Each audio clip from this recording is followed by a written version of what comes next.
Dati, isa sa umaga, isa sa hapon, bago matulog. Ay ngayon, ang advice sa akin nila yan ay gawin na lang 2 times at bedtime. Ngayon, ito ako na kung naubos.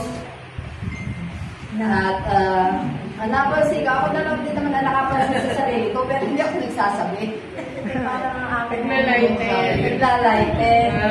At saka, parang very smooth ng skin. Ay, papagay na lang. Pag ako'y titingin sa salamin. Walang peka. Nilagiging boses tayo.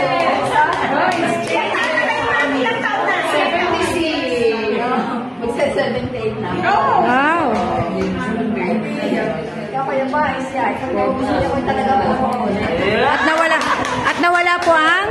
Nawala ang pekas. Lighted po yung aking Skin. Saka yun po aking dito na tingin ko pa. Dark spot. Spot na. Nasa na edad na yun. Talagang kakasatang skin na nga talaga matanda.